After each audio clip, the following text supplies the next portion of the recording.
Hello, everybody. Yes, it's your good friend Pozzible back here for another radio show today on October 20th, 2012. Starring with me, along with me, your good friend Pozzible here, we have, It's Joe. and we have, Bucky. and today's topic is development hell. Now, for those of you who are not familiar with my site, development hell is what's not coming to a theater near you.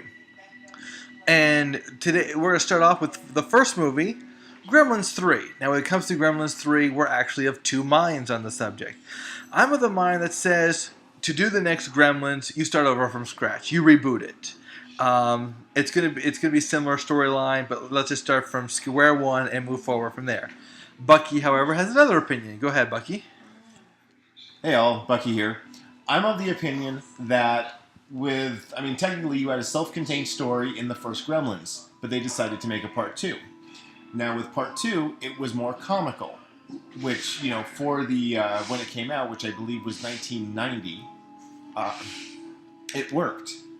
But the thing is, you shouldn't just start over from scratch. There's many different storylines you can do to continue the ongoing story. Because at the end of Gremlins 2, there was one Gremlin still alive, and you never know, they could have DNA or something to cross over into something.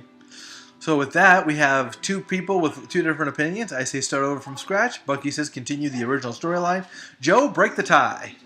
I say leave it alone. Gremlins is a timeless classic that can't be rebooted or redone. Just leave us with our classics. All right, so I guess we have a third opinion, actually. Joe says to leave it alone. I guess it's up to Hollywood to decide what's going to happen. So you're of the opinion to put the nail in the coffin and let it sit. Yep, we've gotten what we want. It's a classic. So now we'll move on to our next set, He-Man, or as the title is known right now, it's Grayskull. It's in development hell. They want to create it, but really, should they create another He-Man? Joe, what are your thoughts? I think they should. I was a fan of the old comic series. I was a fan of the old TV series. I like the movie. I currently read the current He-Man comic series. I think He-Man, you can continue to evolve it, and I think they could just start over. I mean, every episode of the TV show was a standalone episode, so they could more or less just come up with a story, cast it, and go. All right, Bucky, what do you think of another He-Man or Grayskull movie? Being a fan of the original cartoon in the 80s, and at that young age, I did collect a lot of the toys that were out at the time. Mm-hmm. I think it is a doable project if ... if they cast it right.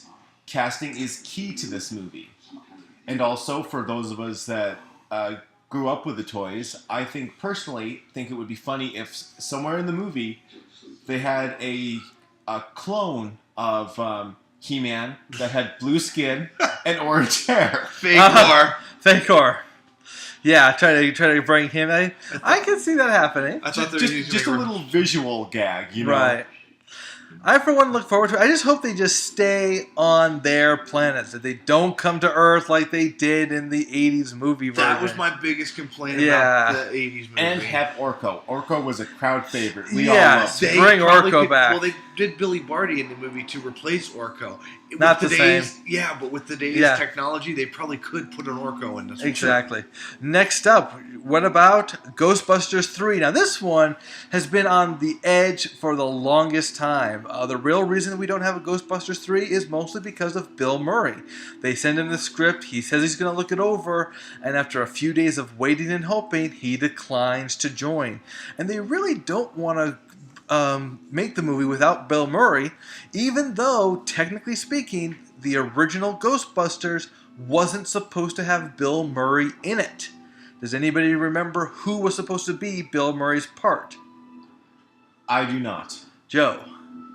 He's the movie man. I have no idea. It was supposed to be John Belushi. That's right. Now that you mentioned that. But he, unfortunately, he passed away. Believe it or not, when it comes to Ghostbusters, the original Ghostbusters, it was somewhat of those. It was one of the original Saturday Night Live movie movies that were being made. You know, Saturday Night Live had a lot of comedians. They were very popular, and they would break off from Saturday Night Live to make movies. And even though they couldn't get John Belushi, because John Belushi died before the filming of Ghostbusters, they were able to get another Saturday Night Live alum, and that was, of course, Bill Murray. But I don't know, because the only thing that worries me is I just don't like the people they want to cast in it. I think they wanted to cast like Seth Rogen in it. I just don't see him being a Ghostbusters, even though he was pretty good as Green Hornet. I was one of the few who actually liked him as Green Hornet. What do you think, Bucky? Ghostbusters 3. Seth Rogen is, in my opinion, an interesting choice. I'm not going to say he's a bad choice. Just that when I picture Ghostbusters, it's only because I think he's an underrated actor. I would have Paul Rudd in one of the lead roles. He is like phenomenal in every movie he's in, and also he's hilarious. He's one of those actors who has a lot of facial expressions that are comical. But the thing is that, I mean, let's be honest here. Bill Murray is really a selling point to Ghostbusters 3. If he's not going to be in it, I don't think many people will see it. I would contend that if he were to be in the beginning of the movie and kind of pass over the torch of the Ghostbusters company to a younger crowd, that might work too, but I don't think Bill Murray is going to go with that. But I'm not saying that Ghostbusters 3 should be scrapped or anything. I'm always open to hear people are going to see it just because Ghostbusters is the cash cow, you know? Exactly. Whereas Ghostbusters 2, that didn't really do too well. Let's finish that one. Joe, what do you think? Ghostbusters 3. Again, I put that in the same category I put Gremlins. Ghostbusters, the first Ghostbusters was a classic movie. I mean, yeah, I would be interested in it if they did bring at least not just Bill Murray, but any of the originals back to kind of pass the torch. I would still be interested. Mm-hmm. I do agree with Bucky how the first one was good. The second one it did drop. Yeah. I'm concerned if they make a third one, the quality they can go with. I will say that one thing I think would be a main draw to this, besides if the script, they can't come with anything with the script, if they were to get together with James Cameron and actually film it in 3D and have ghosts coming out, that's a gimmick thing. But let's face it, that would work. Ghostbusters 3D would not be very bad, I have to admit. I just don't think they can recapture the magic they had in the first one. The first one was just so well in tuned. They just don't have that ability to connect like that, like they used to. All right, next up, a movie that's not coming around anytime soon, Watchmen 2. This one is also, like the first one, was up for debate whether it should be a sequel or a prequel. And I have to admit, it's better that it be neither. Okay? Because Watchmen is based off the graphic novel Watchmen, and it's a standalone. It was only one piece. They never made a prequel or a sequel to that one piece of work. And I think it's best just to leave it that way. I mean, you don't want a bunch of people coming in with their own ideas, tweaking things here or there, changing things here or there, and then you'll have a movie that has no continuity with the original. So I'm of the mind that says it's best to leave this alone. But Bucky, what's your thoughts on Watchmen 2? Watchmen 2, I can see it as a possible movie venture, but in all honesty, I don't want to see what happened after the storyline. Mm-hmm. I'm more interested in what happened before. Right, because there was a previous superhero crowd with the comedian that we kind of get an idea of what they were like. And I'm not saying to make a new idea as to what happened, but basically just expand on the ideas that are there. Right. Joe, what do you think? Should there be a Watchmen 2? I wouldn't mind a Watchmen 2. I mean, I wasn't a huge fan of the Watchmen, the movie, but I thought it was a decent movie, and I'd go with anything. I'd go with a sequel, prequel, a new story altogether. Anything done right would be worthy. However, the real question is, could they really do it right? Could they really do a sequel or a prequel right? In some ways, I want to say yes, because the material is there for a prequel. Not really so much for a sequel, but it's there for a prequel. I just don't think they can do a good job with it. I mean, one thing I will say is that with Watchmen, a lot of people were disappointed because they were going in expecting an action flick. Mm-hmm. And although action is kind of secondary to the more of the philosophical questions and character study it brings up because Right. it brings up. I mean, for those that remember the character of Night Owl, he was like the moral compass of the entire group. Right. And for those that saw the deleted scenes on the DVD, you saw that even he had his breaking point.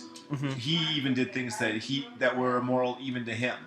Right. So there's a lot of questions there that were left unanswered and everything. With that said, I think this last one's going to be the ultimate unanswered one.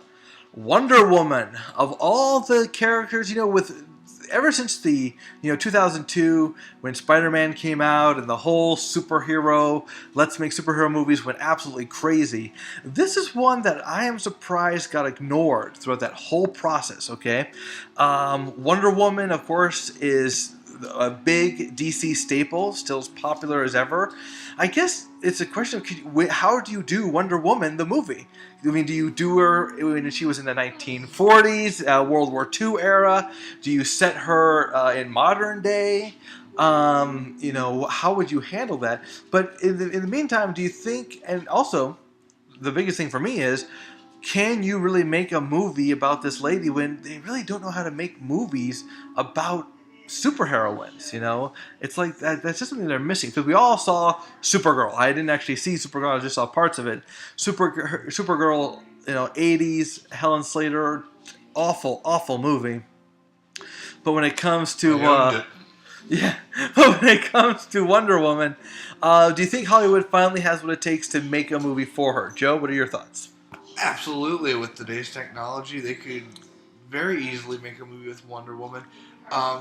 The problem that you might run into is the best part of a superhero movie, like the one thing that you really draws people in, I think, is the villain. And Wonder Woman really didn't have that good of a supply of supervillains. I mean, right off the top of my head, one of the ones I can think about is either Cheetah or Giganta, or the only two I can really see her going up against. Although I think putting Cheetah as a villainess in a Wonder Woman movie, I think that'd be a good start. Right. Bucky, what do you think? Well, just to counterpoint something you said, Yep. just a little bit earlier, just very briefly, you said that the 2002 Spider-Man was when the superhero kind of explosion occurred. Right. Actually, it was a little bit before that with the movie Blade. Blade was Marvel's first superhero movie. Well, it was a superhero movie, like Right, many but I'm just superhero saying movies. that was late 90s is when the superhero thing kind of launched. And so, but with Wonder Woman, the problem I see is that in a way you can do a female superhero movie well. The only problem is that you're going to have a lot of people, especially with Wonder Woman's outfit, saying that it is sexist. Well, it depends on which outfit you give her, because many times you can give her an outfit that's not sexist. See, I'm very used to the traditional look. The bikini look. Kind of, yeah. That's, and what Linda Carter wore. Right. It's like, that's what I would like to see on screen. That's the 70s for you. And so, because I'm sure I've never seen it, but I think all of us are aware that there was a Wonder Woman TV series that only lasted one episode. Oh, not even. It was canceled. It was dropped after they made their pilot episode. Right, and it was just, I've seen the pictures of what she looked like, and it was just, I couldn't say how repulsed I was looking at the outfit. Well, if you want to talk about repulsion, talk about what they try to do with her character. They gave her 3 identities. She was supposed to be this president and CEO of a major company, a superheroine who went around and fought bad guys, and a lady who lived alone in a 1-bedroom apartment with her cat. That was her other identity, so to speak. And you can imagine how well that went over. It just goes to show they just don't know how to really treat women as heroes and to give them a major role. Right. I mean, it's one of those things where you can make Wonder Woman right, but like all superhero movies, the first half hour of the movie, you got to explain what it's like being an Amazonian princess. Right. Let us get a feel of what she is like as a character. Mm-hmm. Then, I'm not familiar with the DC character, so I don't know how she got her powers, if she's always had her powers. But, that's something to explain to the general audience. Right. Well, I'm sure we all know she has the magic lasso and the bracelets and the invisible plane. And the invisible plane, yes. Even though in later comics she could fly. Yeah. Yeah, and it's like, I mean, think about the production cost of how much it would cost to show us an invisible plane. Right. Well, it shouldn't cost that much at all. But unfortunately, guys, unfortunately, right now, we are out of time. It was a pleasure talking with you guys. Thanks so much for listening in, and we'll see you next time. Bye. See you later. See ya.